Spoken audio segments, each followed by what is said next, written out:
both the chair and the vice chair. So we have both members of the committee. Oh, good. Well, then it is a little 4 minutes after 11. So I think we ought to get going here. We have the two, is Director Houston here? He is. Yes, I'm here. Okay, very good then. I will call the meeting to order.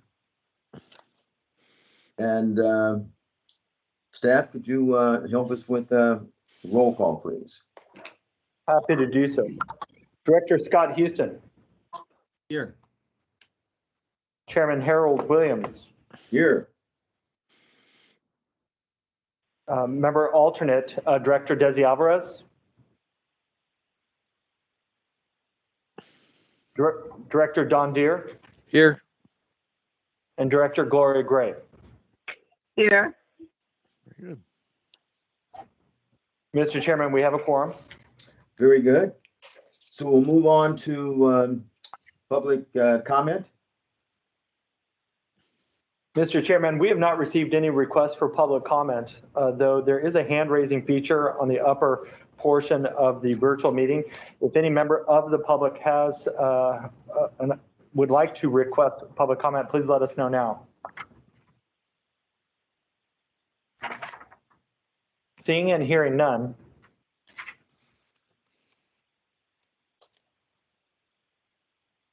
Okay, how about presentations? Mr. Chairman, we have no presentations today.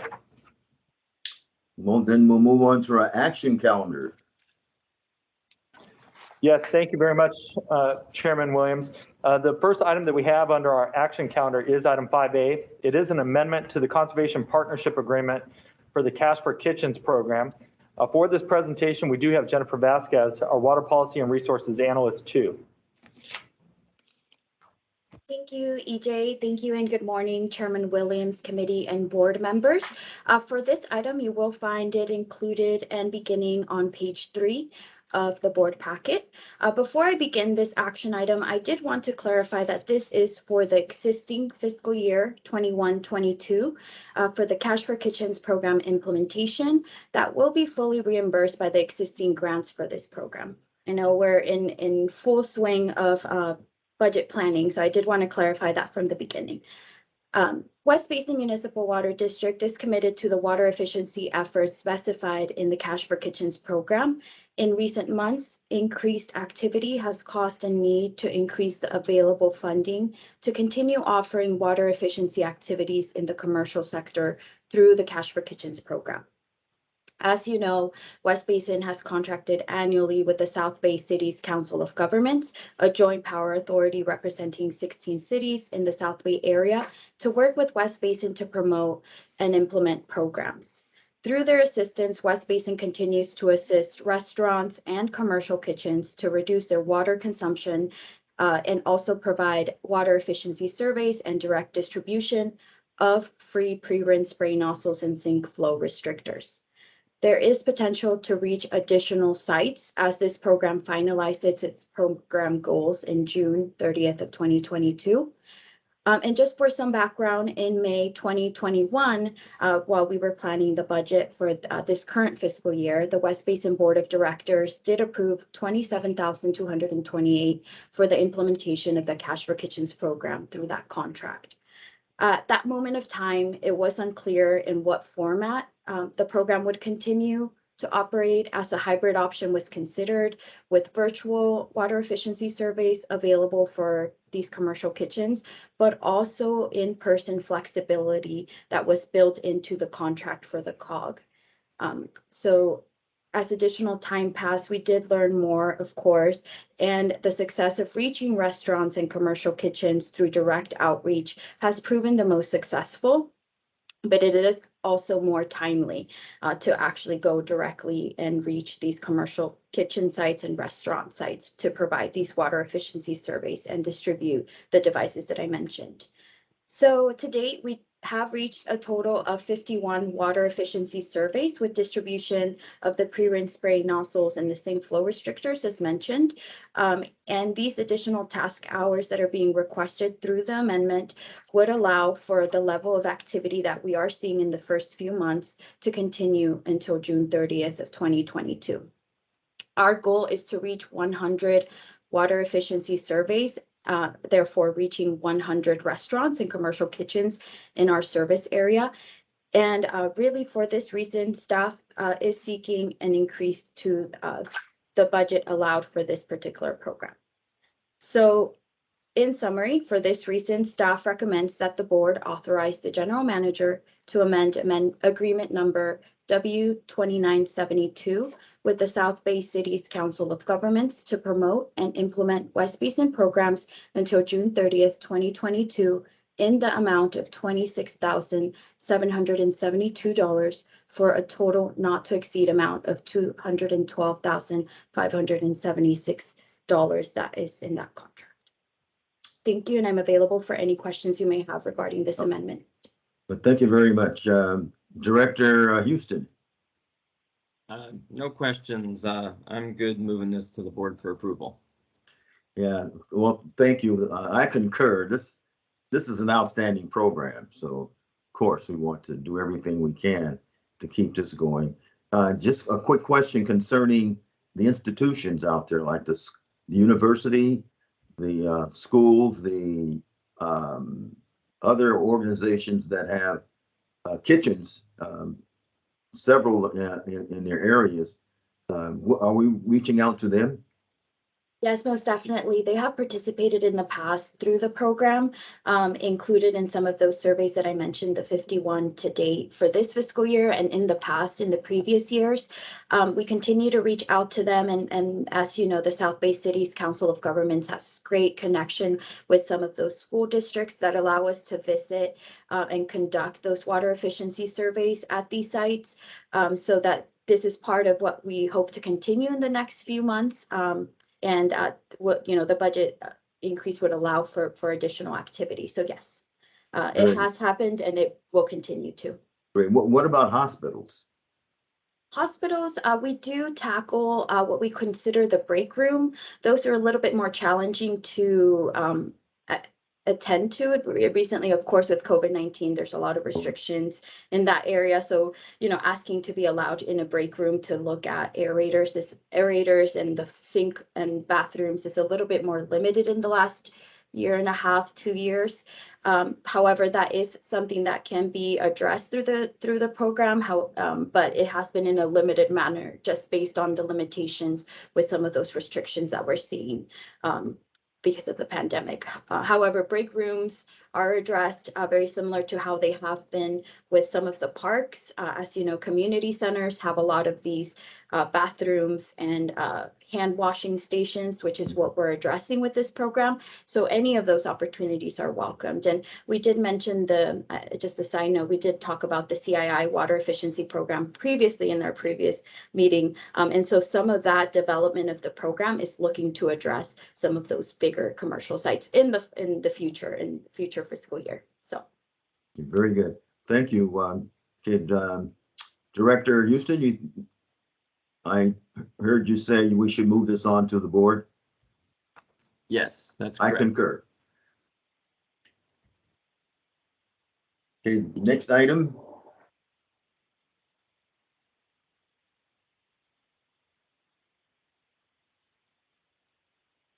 I lost you. Audio. Can you hear me now? Yes. All right.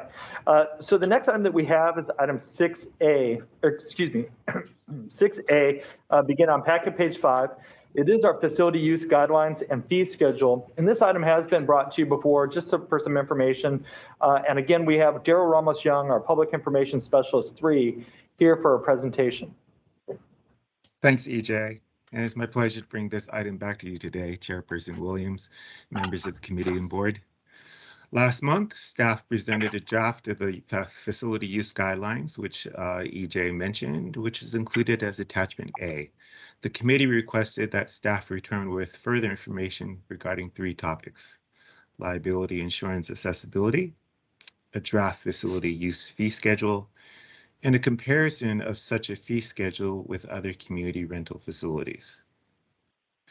To assist in today's decision-making process and aid in determining if an insurance certificate or facility use fees are required by a potential room use applicant, a draft facility use decision flowchart has been developed and is included as attachment B on packet page 13.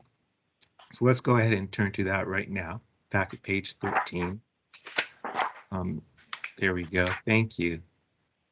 So this will help us understand what the potential decision process could be. You can see that the first step of the process is receiving that room request itself. And then once it's received, we can determine whether that room request is for a West Basin official business function. How do we determine that? Well, according to our West Basin admin code regarding use of property, there are a ranking of first come, first serve ways of determining who gets to use the facilities in priority ranking. So of course, all West Basin activities would be ranked as first. Second would be local government agencies and similar entities, followed by nonprofit organizations, and other groups would be last. And as far as determining if it is a West Basin function, we further define that in the guidelines presented last month. And you can see down below on the right side, the light shaded blue, that a West Basin official business function is identified as 1. West Basin is the host or co-host of the event. Number 2, the event is highlighting or advancing West Basin water management policies and program initiatives. Or 3, West Basin is providing an overview of the district, addressing a water management topic, providing a facility tour.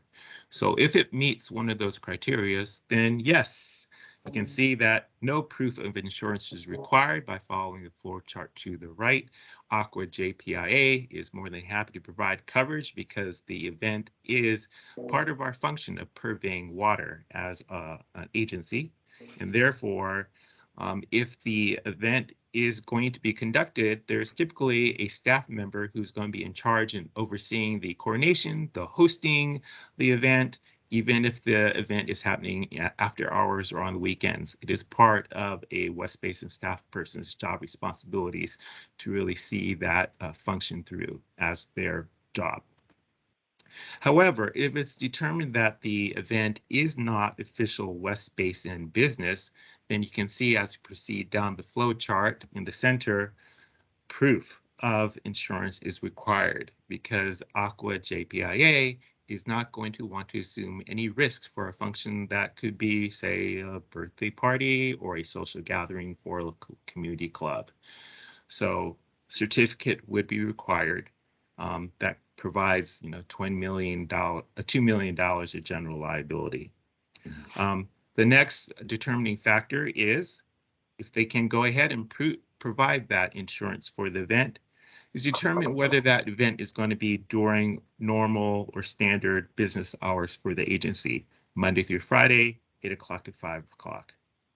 If it is going to be conducted during normal business hours, you can see down below, yes, no room rental fees are charged because staff is going to be on hand. Security is in the lobby. Janitorial services are going to be provided after hours while staff is away. So there really are no additional charges.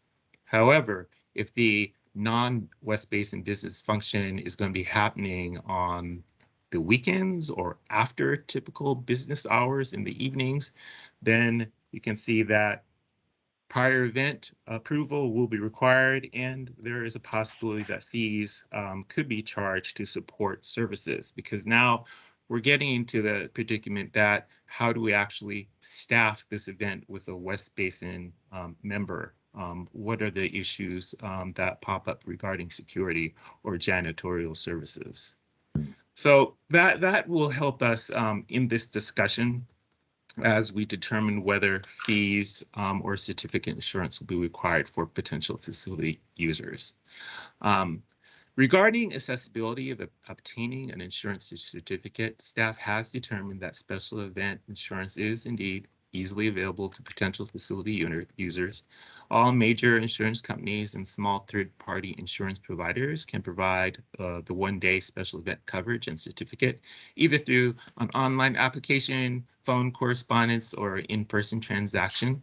Costs can begin as low as $75, but will be influenced by the type of the event, number of people, risk level of activities, and equipment used, and the organization's own risk tolerance and their own budget allocation for, their insurance. So for this reason, West Basin cannot recommend an insurance provider for the facility user, but it is easy enough to obtain, and some of these online providers can provide it within, a day.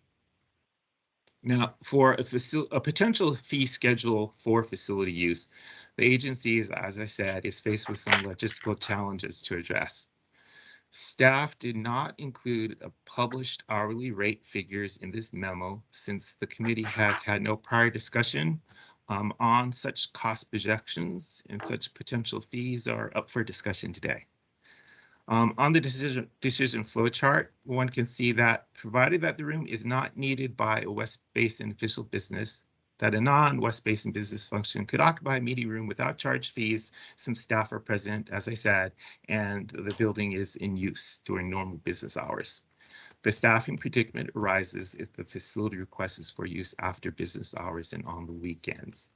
Non-exempt or hourly paid staff might be incentivized to serve as the on-site West Basin host / contact person during the event with time and a half pay, since the request work hours are outside their allocated work time. For exempt staff or non-hourly employees, since they're often working additional hours completing their usual projects anyway, garnering their volunteer time to be on hand for non-work related functions could prove difficult. In addition, contracted services for building security and janitorial services would also need to be scheduled outside of and beyond their standard contracted work scope and schedules. Because of these factors, a possible West Basin fee schedule for evening and weekend hours could be, and you can get your pencils ready if you want to write this down on the X'd portions of the schedule. For security guard services, $75 an hour. For West Basin host and event coordination services, $50 an hour. For facility setup and breakdown, $75 an hour. Janitorial services, $100 per hour. And then for technology support services, we're talking about working the projector, the AV system, including microphones, laptop support, connecting to Wi-Fi, things like that. $200 per hour. So what does that mean? Well, so frame of reference for a 4-hour event with 4 hours of security and 4 hours for a host, and maybe just 1 hour for setup cleanup and 1 hour for janitorial services, that would be $675. And that's no tech support for microphones, projectors, laptops, things like that. So just to provide a possible frame of reference for a event scenario outside of normal business hours. So by way of comparison, West Basin staff issued a survey to member agencies and canvassed other community rental facilities to determine similar facilities guidelines and fee schedules. The survey results are included as attachment C on packet page 14. So public libraries tend to charge nominal fees since encouraging community gathering and community building is part of their institutional mission. And their normal business hours when their staff is present includes weekday evenings and weekend time slots for public meetings, therefore keeping room rental costs low. Now, community centers like the Carson facility, their event center, they provide gathering. They're an example of a gathering venue with rental rates that tend to be more expensive to meet the unique special event planning needs and timeframes for a wide range of functions, and can provide equipment, the furniture, and a wide array of event logistical support for additional costs. Lastly, 10 member water agencies out of 13 were invited to respond to a survey. WRD is currently developing a facility use policy. Orange County Water District only allows water industry related events with no charge. And Irvine Ranch Water District is unique in that their board embraces free public use of 2 meeting spaces as an intentional strategy to expose their agency name and mission to their customers by providing public gathering spaces, which are separate from their administration building. They have 1 public information assistant who dedicates 90% of their time to schedule and coordinate room use, which can exceed over 50 meetings or gatherings per month. Unfortunately, since no fees are charged, some renters do not show up to use their room at their allotted time slot. Since no insurance is required of the applicants, the agency absorbs all costs.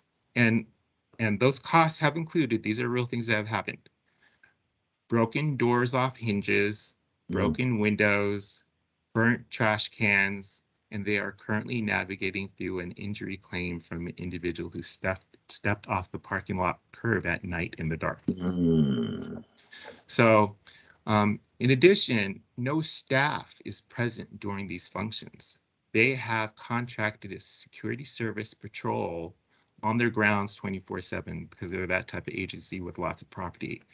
And facility users are assigned unique codes for the door keypads to access the rooms. So, there's just a broad range of a spectrum.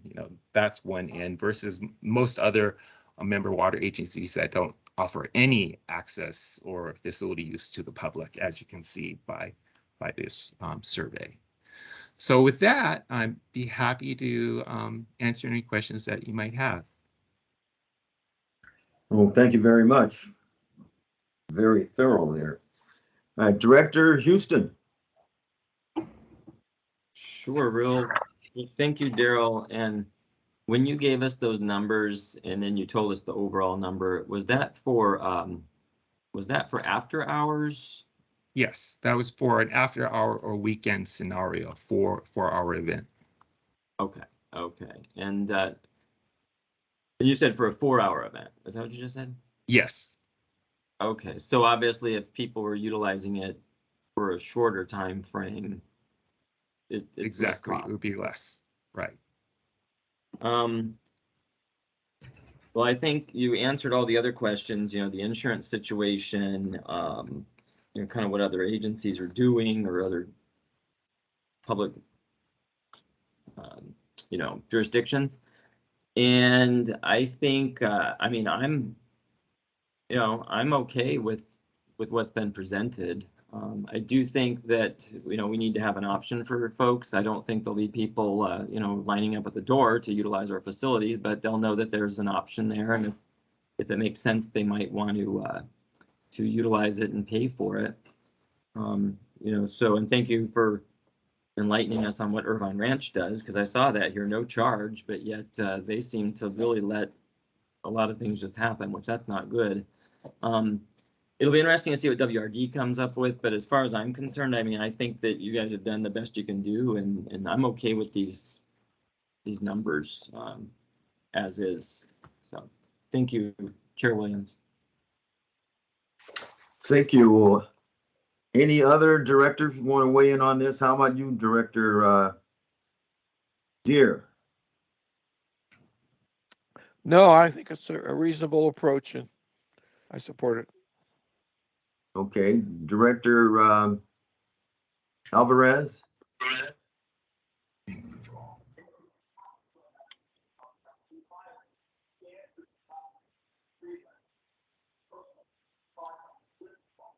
I can't hear Director Alvarez.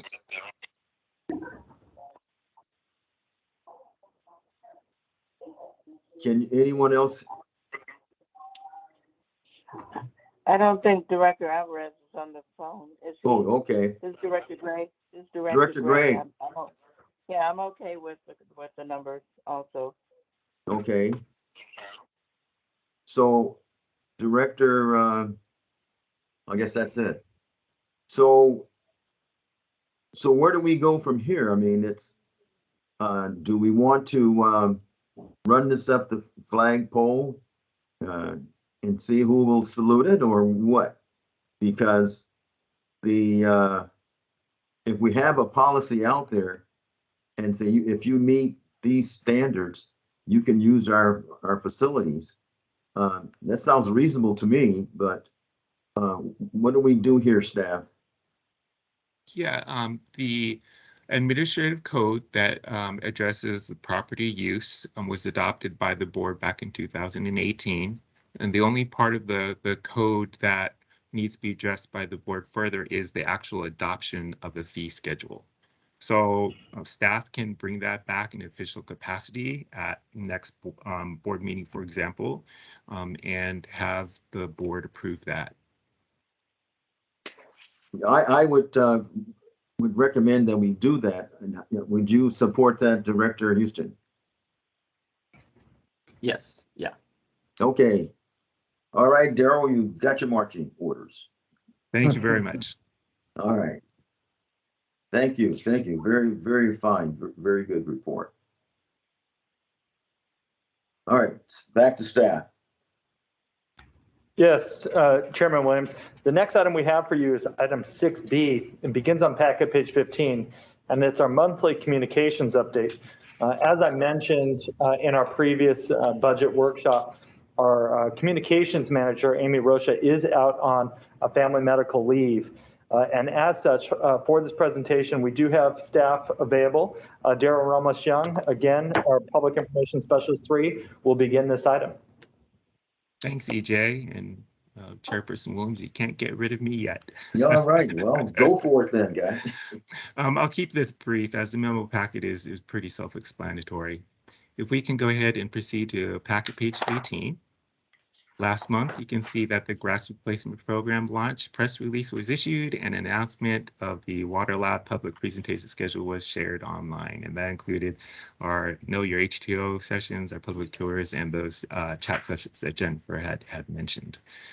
On packet page 19, 6 news articles that mention the district were published, and 4 additional newsworthy articles on packet page 20 were out there in the world for readers to peruse. And all these articles are included as attachment B for your reference. On package page 21, one of the month's highlights was the 3-minute video segment filmed by Taylor Terragano of Spectrum News. She provided a spotlight on Hawthorne resident Anna Ceballos, who is shown in this screenshot on packet page 22. And she took advantage of West Basin's grass replacement program and saved her family $5,500. The supercalifragilistic campaign summary includes, if I can go ahead and turn to it myself, some wonderful opportunities when we're talking about assisting our program partners by giving them the tools that they may not have the resources to develop.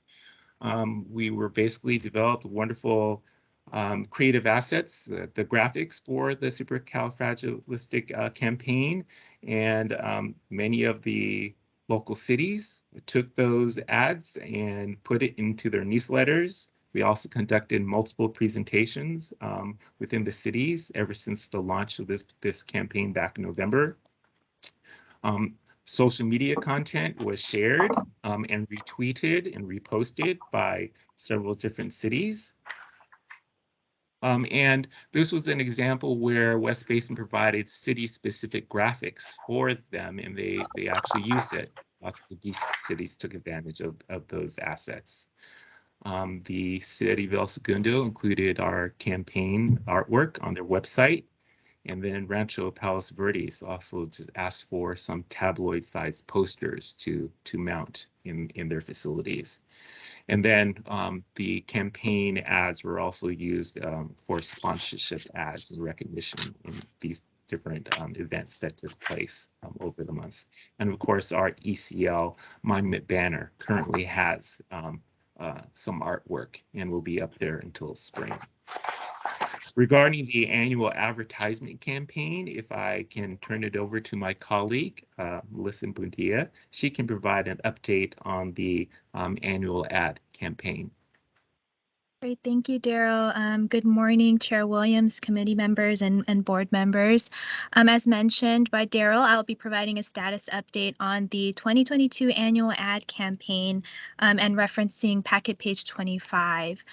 So for the 2022 campaign, West Basin was seeking services of an advertising agency to make best use of the budgeted media placement amount of $25,000 using creative tactics beyond the traditional print and digital placements that we've typically done in the past. And the intention behind this alternative approach is to explore new and effective ways to reach the district's service area communities.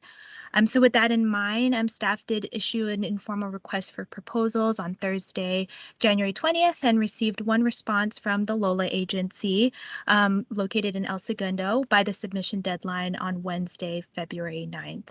And as of this week, West Basin did enter into a contract with the Lola agency to help to produce a campaign that utilizes a highly targeted digital and social media approach to help drive traffic to, of course, the district website and bring awareness to many of the programs that the community can participate in.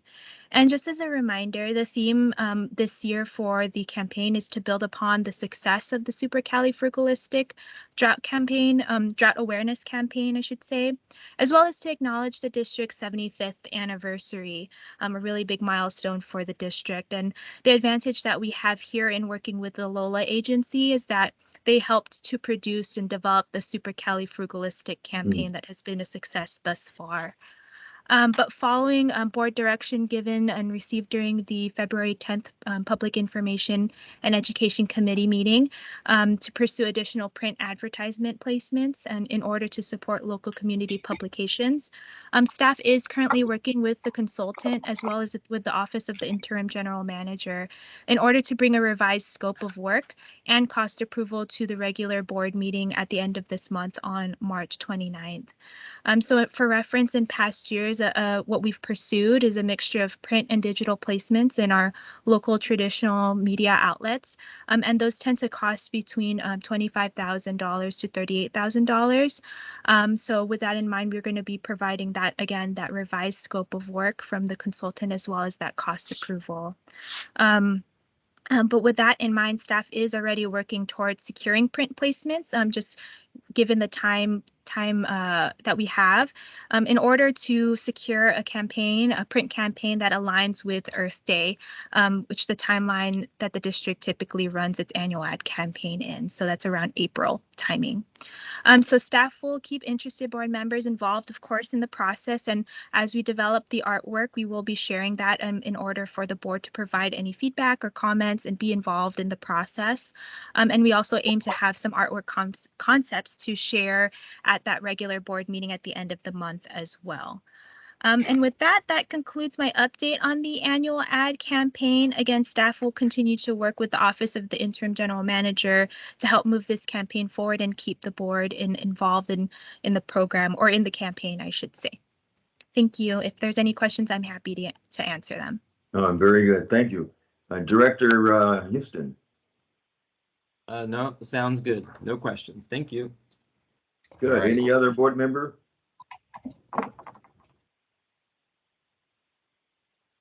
All right. Well, thank you. Very good job. Thank you. Great. If not, I'll go ahead and continue wrapping up this report. Just a couple more Okay. slides. On packet page 27, you can see some examples of the over 91 social media posts that were completed since our last update. Posts during this period range from promoting the Rain Barrel Pickup event to the launch of the Grass Replacement Program to how to celebrate Black History Month in the West Basin service area. On packet page 28, the most popular Facebook post during this period was before the Super Bowl game. SoFi Yay. Stadium's use of recycled water in their beautiful lake. It was a wonderful backdrop for so many news reporters highlighting the Super Bowl. This post received 11,965 impressions, which is the number of times the post is displayed to a user. Staff simply posted it once on the West Basin Facebook page, and it showed up over 11,000 times. On packet page 29, the most popular Instagram post during this period was the same topic with 260 impressions. On packet page 30, the most popular Twitter post, the same, received 3,749 impressions and was shared by Save Our Water and Heal the Bay, among others. And on packet page 31, West Basin's most popular LinkedIn post, again, reached 612 impressions. So with that, that concludes my communications update, and I'd be happy to answer any questions you might have. Thank you very much, Daryl. All righty, Director Houston. No questions. A really good report. Thank you very All much. righty, thank you. Director Deere. No questions. Thank you very much. Director Gray. No questions, thank you. Thank you so very much. I get a big kick out of letting people know that that water in the lake there is West Basin's water. And with those early morning news reports and late evening, the way it was lit up with all those lights in the water is really wonderful. Yes, absolutely. All right, well, thank you. Next item. Yes, Chairman Williams, the next item that we have for you is item 6C. It begins on packet page 74, and it is our monthly conservation programs update. For this presentation, we have Gus Meza, our Senior Water Policy and Resources Analyst, beginning the presentation. And as always, this is a team effort. We also have Jennifer Vasquez, our Water Policy and Resources Analyst, too. Would you repeat the page number? Begins on packet page 74. 74. Thank you. Thank you, EJ.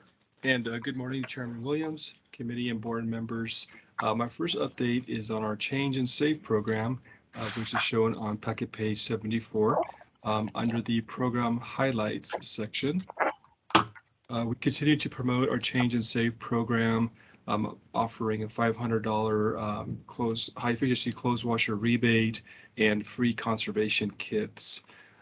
We're providing an additional 500 conservation kits right now to our entire service area. And so far, we've provided 236 kits at various outreach events with 264 remaining. We're working closely with our partner at the South Bay City Council of Governments. They have been researching our different cities to see if there's any tabling outreach opportunities, such as farmers markets or Earth Day events that will be coming up. And we are starting to see a little bit more activity, which is great to see, in-person activity. Recently, the South Bay COG staff, they were at the Carson Farmers Market, where they distributed 25 kits to residents. And then they also attended the El Segundo Farmers Market, where they provided 10 conservation kits.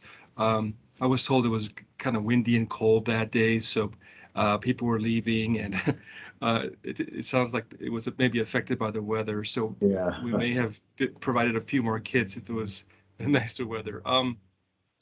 And so the South Bay COG staff is also researching the farmers market at Wilson Park in Torrance, as was suggested, and that will be on Saturday, April 30th.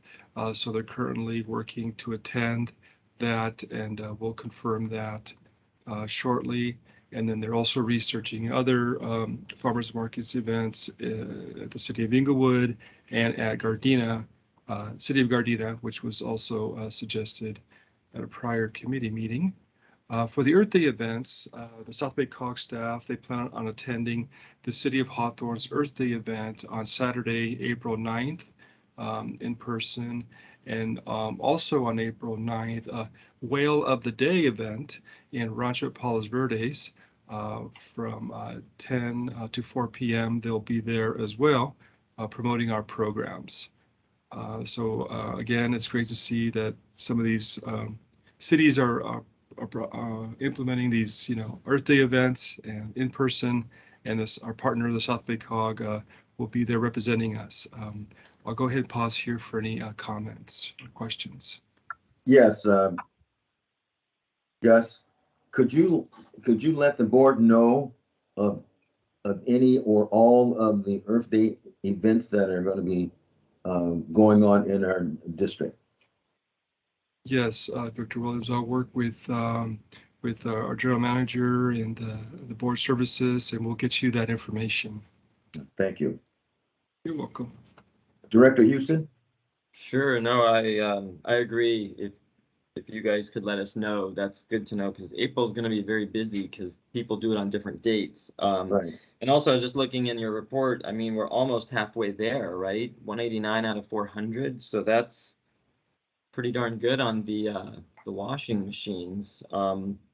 So I know that when you give us more updates, you can add up some of that water savings. That would be really good for us to make sure we understand.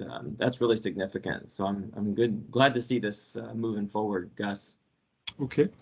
Yeah. Will do, Director Houston. Thank you. My next item is on packet page 75, and that's the Malibu and Topanga Smart Program.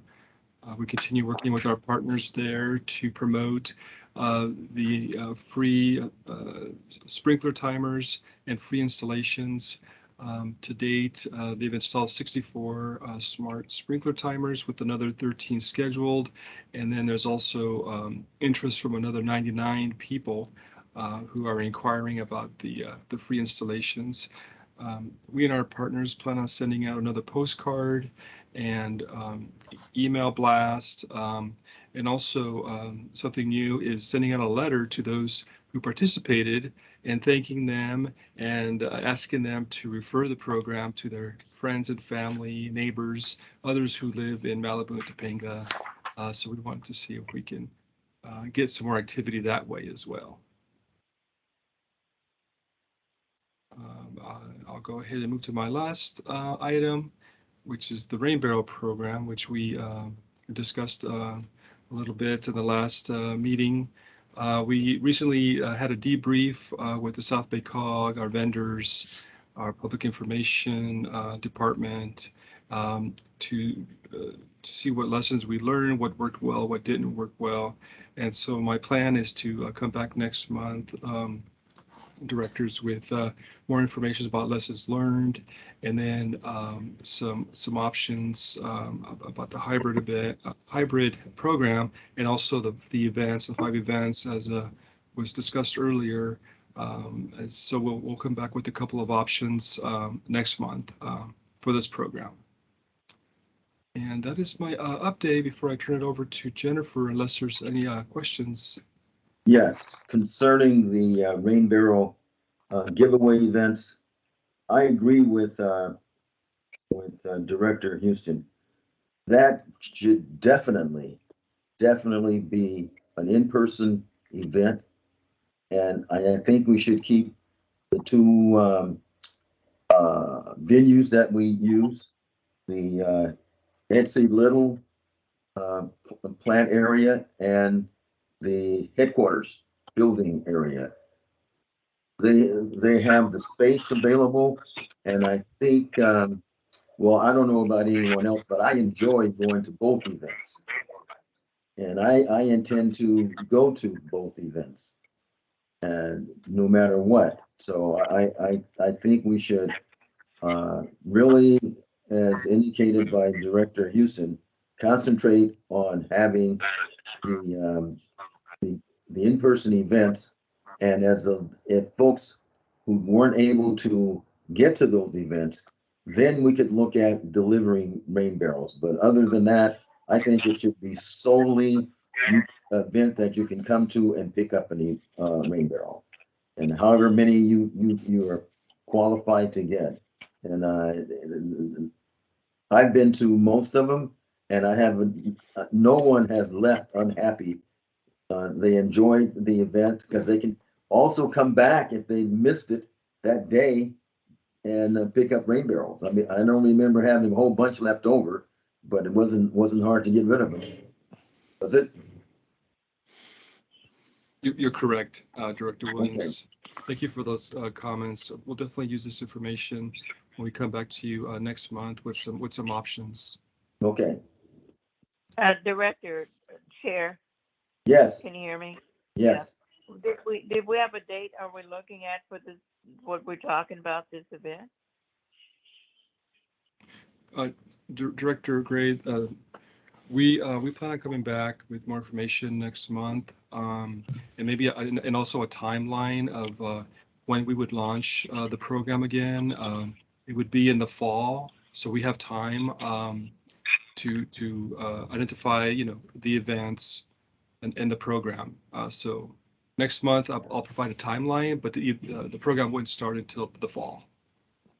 Yeah, and I think we certainly have time to figure out if the numbers keep going down, that we can continue to hopefully have things in person. So I think that's the main thing. So I just want to know whether or not we had planned a date yet. All right, thank you. May I speak? Director Deere. Yeah, I prefer that to be in the division. For example, in my division, we had it at Sarah High. It was very useful at the Hawthorne Community Center. Lawndale also. I think if we have it in different places every year, it's better than just at the headquarters and just at the facility at El Segundo. That's my feeling. No, I don't have a problem with that. Thank you, Director Deere, for that input. Director Houston. Great. I just want to reiterate, I'm really glad to hear our chair support what I think too. I really think that, we need to get back to the in-person events with this. It was great. I didn't go to the one in Carson at our headquarters that morning, but I got to go to the one in El Segundo. And it's like staff has told us, I mean, people were really, really happy to show up in person to pick up the rain barrels. And for some of them, if they couldn't, get it at that moment, they could drive back and pick it up a little bit later in the morning. There was a whole lot of just camaraderie, and it was just good to see. So what I'd like to see, yes, would be the in-person events. I also agree with Director Deere. Typically is how we stage them, and staff knows that we try to move them around sometimes based on the divisions, just because of distance. And so sometimes it works real well if it's here at the plant or if it has to be somewhere else. And that's always, kind of strategic every year. I know in Division 4, that's always our complication, right, Gus? But we've done a good job utilizing the spaces both in Malibu and Culver City, as well as at the plant.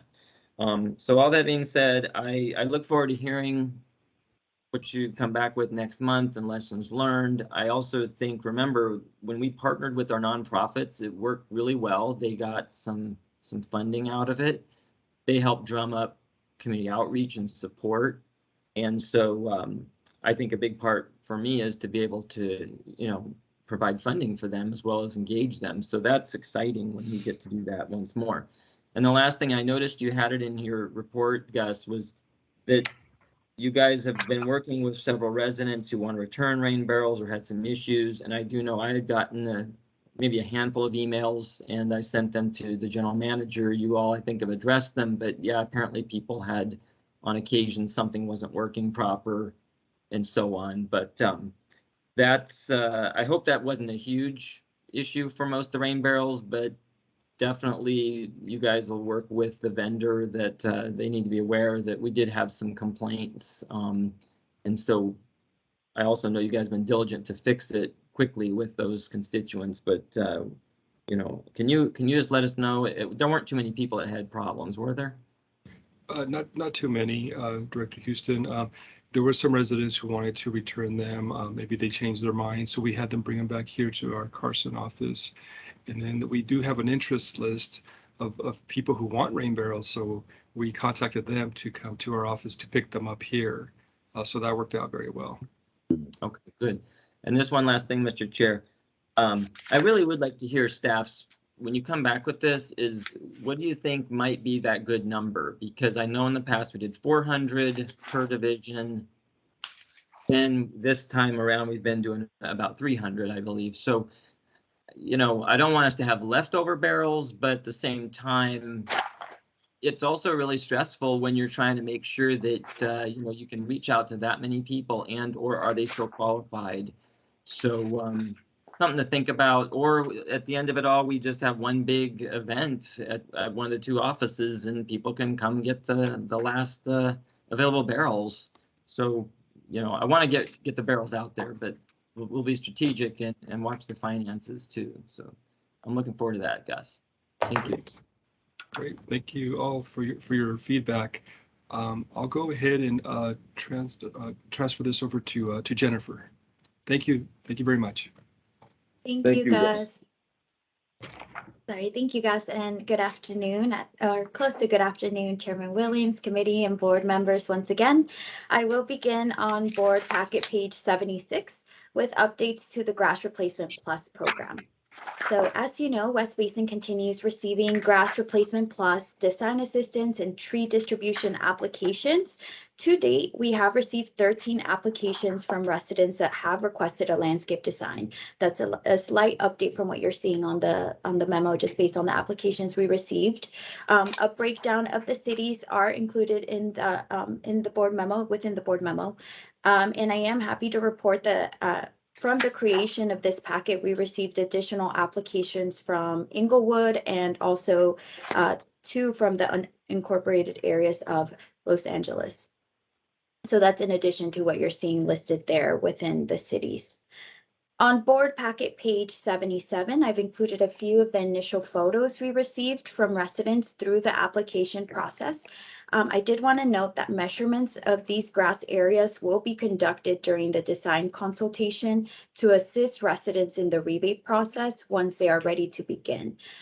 So the pictures that you're seeing there, we don't have a clarified measurement just quite yet, but that's part of the assistance that we offer through Grass Replacement Plus. These are residents that are requesting design consultations, and through that design consultation, our partner Tree People and their staff will measure the area that you're seeing here with some of the pictures and with all of the applications to maximize the rebate amount that this resident will receive once they're ready to begin their project rebate application through the SoCal WaterSmart website. Some insight there.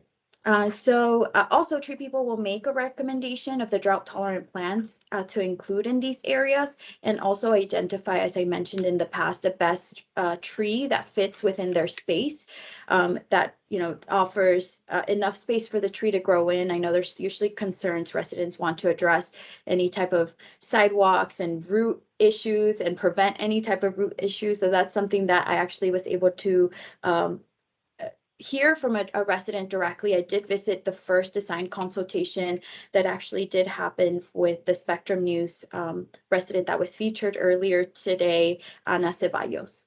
She did mention that roots were of issues, and Tree People can definitely address those when they are placing those within the design. The partnership with Tree People also brought a wonderful opportunity to create West Basin-led content surrounding tree watering during the drought. There was a social media post featured. It did feature a Western redbud, which is included in this program. I did want to mention that because we've had various conversations about the additional information and having really West Basin provide that additional assistance and tips for keeping trees alive during this period of time, this drought. The additional grass replacement increased incentive at the $5 per square foot on the SoCal WaterSmart website also processed a total of 9 applications to date. So this adds 12,125 square feet that are included in the rebate table below within the grass replacement totals. And moving into that grass replacement rebate section on board packet page 78, staff has included, of course, all of the project applications received from July 1st, 2021 until now. As of February 22nd, 2022, a total of 8 new applications were processed for the grass replacement rebate on the SoCal WaterSmart website for the months of February. That brings us to a total of 83,074 square feet of grass that has been processed through the website for removal.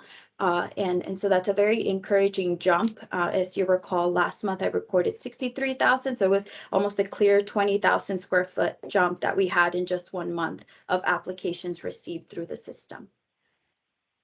West Basin staff has also scheduled 2 upcoming West Basin chats to continue promoting the program into the spring. I talked a little bit about it during earlier on. And of course, West Basin chats offer a direct opportunity to address any questions that residents have in this Q&A webinar format. They're very short, 30-minute segments. So it does allow residents to just join. I lead the presentation with facts about the grass replacement rebate program, try to answer any questions that I foresee, and then I open it up for questions through a Q&A process.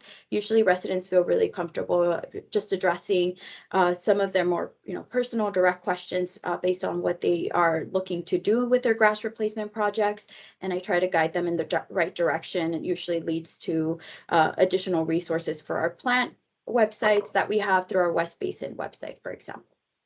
So I did list the next 2 dates, and they do follow the West Basin Water Lab class offerings that was mentioned earlier. And so the next one coming up is Wednesday, March 30th at from 6 to 6:30 p.m. And then following, we will have the next one May 25th, again in that same time frame, to keep it consistent with the Water Lab class offerings as well. Great, I'll take a pause there before I move on to Cash for Kitchens for any questions you may have, really anything grass replacement related. Well, thank you. Any questions out there? Just to comment, this is Director Houston. I think this is great, and thank you, Jennifer. I noted, yeah, I saw that number on our overall now in the 80-something thousand square feet. So that's pretty phenomenal. And I see that Division 1 is catching up to Division 4.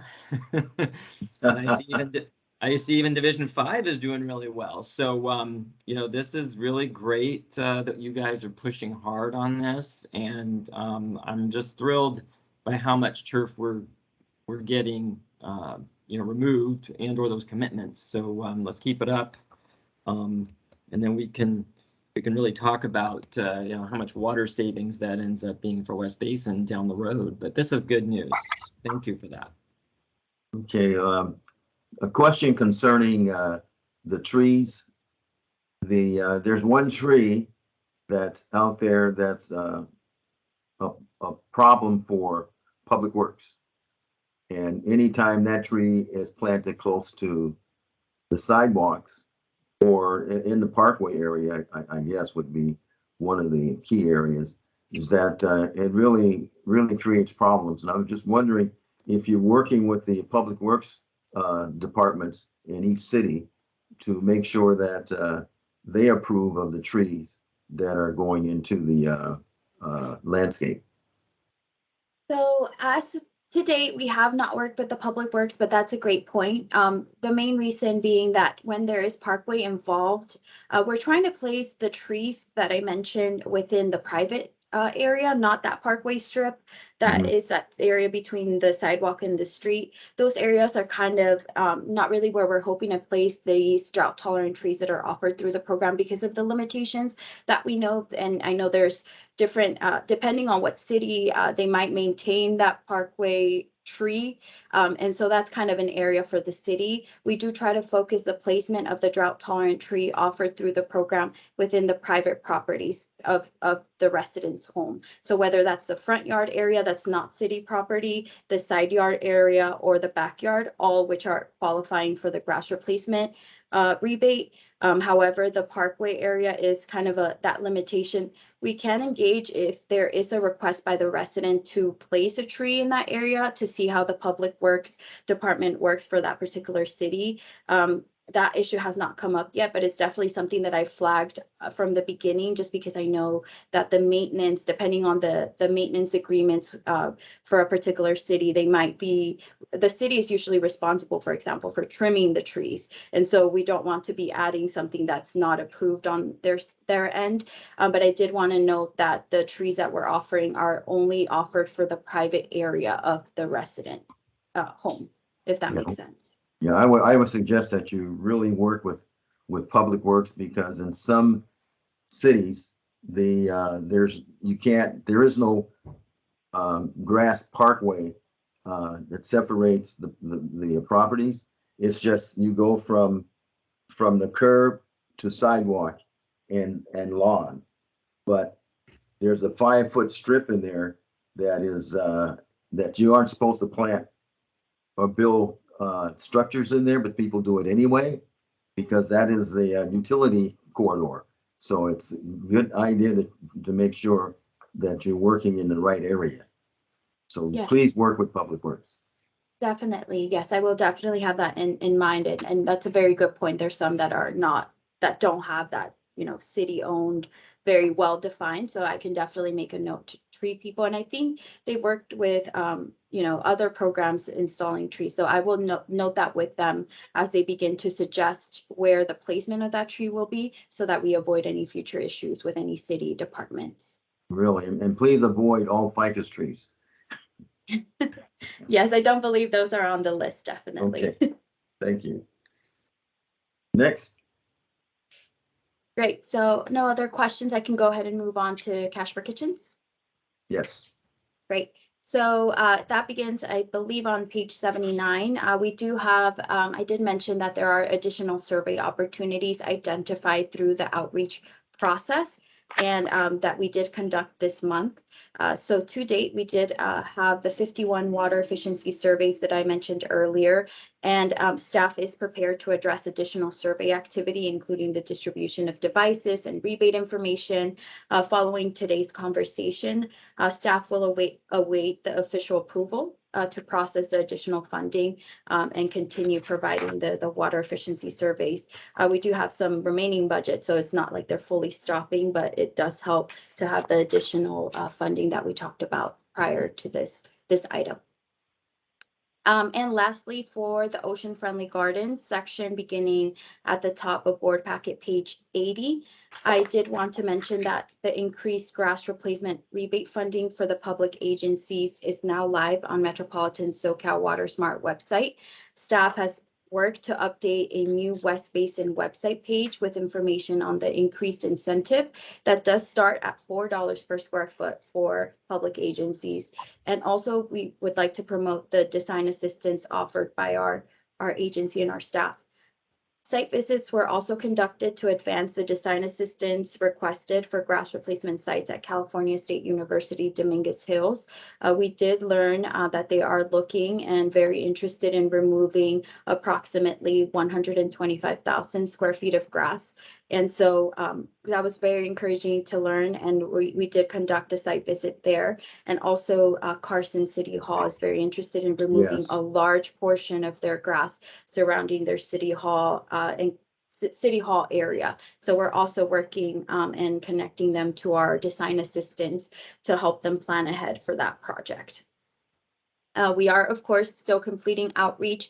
I did want to mention that there was additional follow-up conducted with interest in El Segundo Library area in the month of February. So we're waiting from their staff to hear back to see how we can assist. They are aware that we have design assistance available and are just eager to hear back from them as far as beginning, a site visit. Usually we do, I like to host a design kickoff meeting just to get all parties involved and familiar with who they will be working with. And then we offer the physical site visit to actually observe the grass areas that they're really interested in removing. That's kind of just an insight of how we're running with this program so far. That really is the last of my updates. So I'm happy to take any questions that you may have. And thank you so much for the opportunity to update you on the programs. Questions? Sure. This is Member Houston real quick, and thank you for that update. And I know you guys are reaching out to El Segundo because they had expressed an interest regarding the library property. And I assume you're reaching out now, of course, to all of our different cities and school districts in our jurisdiction. And then I was just thinking about it. You know, you mentioned Dominguez Hills, but can you guys also reach out to El Camino College if you haven't already, just because of the fact that, as you know, they've done a lot of construction on that campus and they've used recycled water, but perhaps this is another opportunity for them to look at maybe taking out some grass. I love hearing how much Dominguez Hills is talking about potentially taking out. So either way, if I think that would be a really good idea if you guys might want to reach out to them as well. And also, I don't know if West LA College falls in that as also, if it's technically in our service area or not, but that might be an option too. So thank you. And back to the city of Carson.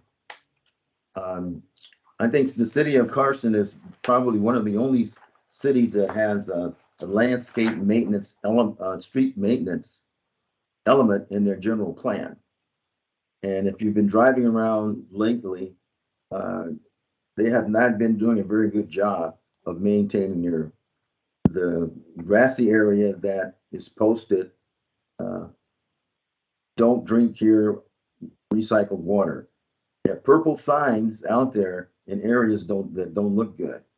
So we need to call that to their attention and tell them that they need to police that up and perhaps go with, I think they should go with the grass replacement program there. But is there a maximum amount that rebates that they can get in a year or whatever? Or can they go as far as they want to go? The limitation really comes from just the water account number, really. So no, it's pretty much as you know, depending on what water account number serves that area. But if they're open to speaking about those areas that you're mentioning, there's definitely an opportunity. And I would like to think that, you know, once they see the benefit through the City Hall project, then we can start talking about, okay, what is phase 2? What is phase 3? And keep this ongoing. We realize that city budgets, you know, vary. And so I make myself available to design the areas that they're really showing us that they are interested in. And they're starting with City Hall area. I would encourage and continue that conversation to those meetings that you're mentioning to see if there's interest there, even in conjunction with what they're doing now, or if sometimes they mention, you know, about phasing out the projects. But all of those are opportunities. There's the limit really being 200,000 square feet per water account number. That's the maximum amount allowed per application. But the only limitation is the account number that it is connected to. So how about the cities on the peninsula?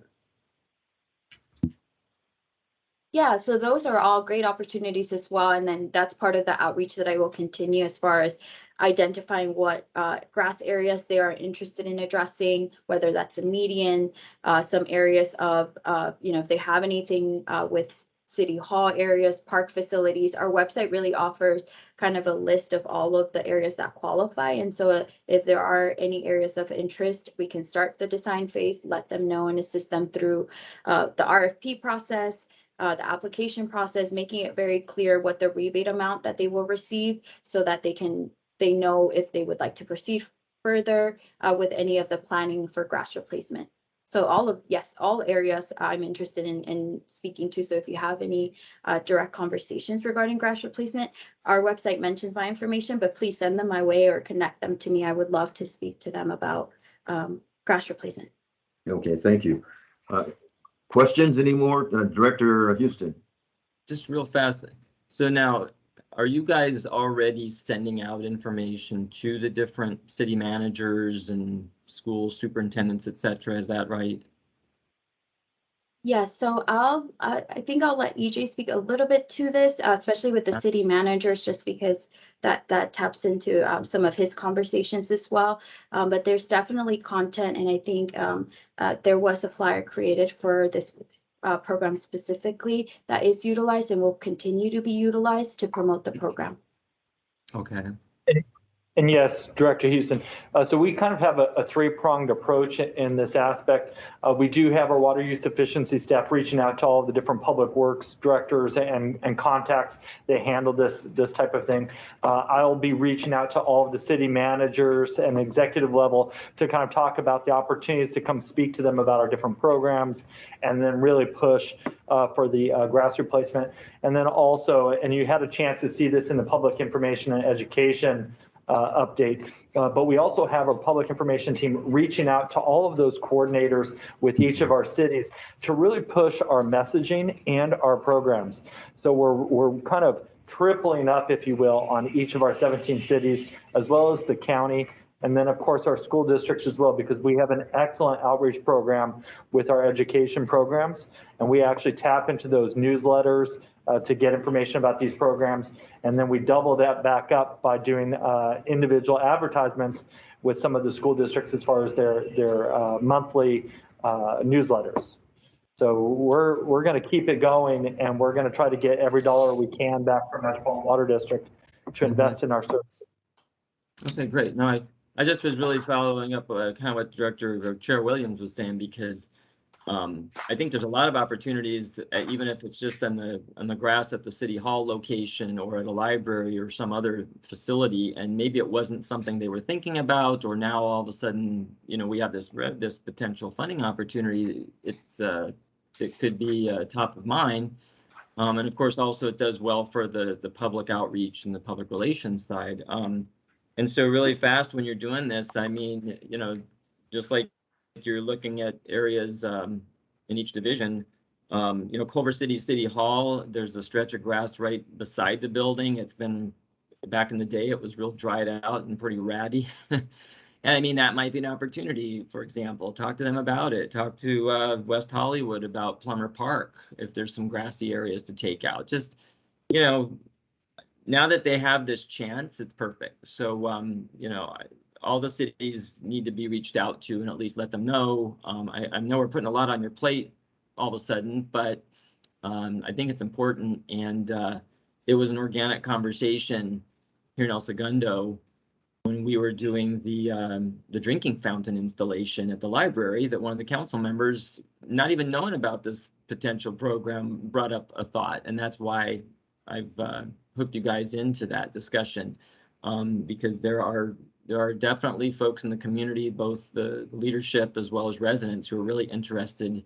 in the appearance of the cities and leading by example. So please, push really hard on this to at least talk to the right folks and say, hey, it's here. Here's how you access it.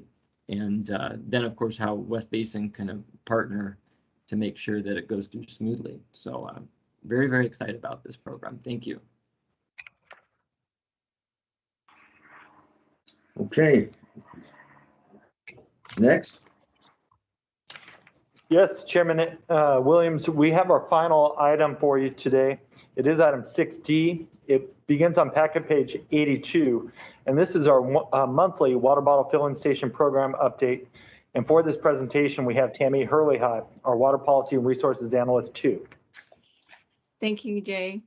Good afternoon, Chair Williams, Member Hi, Houston, Tammy.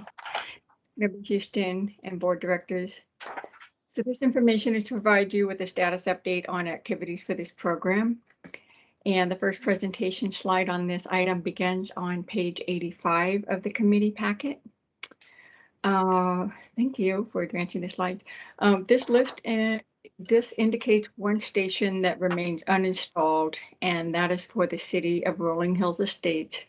Their city staff are still coordinating their scheduling efforts to get the second station installed. And if we can move to the next slide, please. This is the list for the agencies that have submitted applications during the last fiscal year. And I've been in contact with the Palos Verdes Unified School District. They are beginning to plan installation at these various locations during the spring break, which is upcoming in just a few weeks. Yes. So, yeah, so the kids are out of school, and that'll help with their progress on that. And they will keep us posted. And of course, I'll let you know how that progresses. And Culver City School District's efforts are pending as well. trying to get that coordinated for their installations. Another update for the city of Lawndale, they were having a little bit of difficulty finding an entity to provide a third quote that was needed. So they require, as part of their procurement system, they require 3 quotes. And they were trying to, hire somebody to come in and do the installation of the unit. So now that they have that third quote, they're able to, the staff is working with the Public Works Department to, complete all of the proper necessary paperwork, approvals, and things in that regard. And so that's where they're at in that process. If we can move to the next slide, please. And these are applications we've received so far for this fiscal year. These projects are moving along. There's really not much of an update here from what was provided to you last month. If we can move to the next slide, please. And this is a recent photo shoot we were able to coordinate with the city of Malibu. And shown in this photo is Mayor Paul Grisanti, along with Director Houston. And this water bottle filling station has been installed behind their baseball diamond at their Malibu Bluffs Park. And it's also located nearby is a skate park. So there's a lot of people, a lot of activity there. So I think it's going to get a lot of use. And if we can move to the next slide, please. Thank you. This list includes the organizations that have their stations installed and ones that the current status of the photo opportunities that we're continuing to follow up on schedule.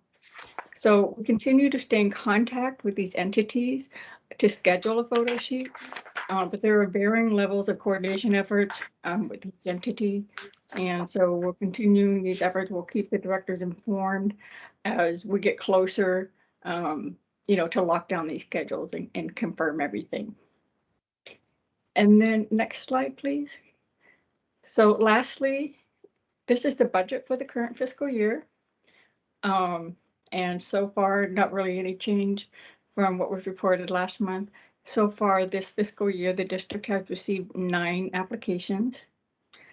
And you see here the breakdown of each division and, what the applications, where they fall in. So with that, this concludes the updates for the water bottle filling station program. And I would be happy to answer any questions that you might have. Any questions, Director Houston? No questions at this time. Thank you very much. Any other director? All right, Tammy, great job. Thank you. Next item.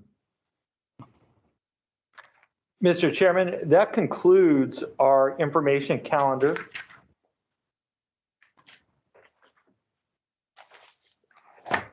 Okay, well, I just lost my, here we go. That ends the information. Is there a closed session? There are no closed session items today. Director's comments, future agenda items. Seeing none, hearing none, we'll move on to Good report. item number 9. Is that correct? That is correct. Well, then we are adjourned. Thank you. Thank you, Mr. Chairman, members of the committee and board, and always staff. Thank you for the great presentations.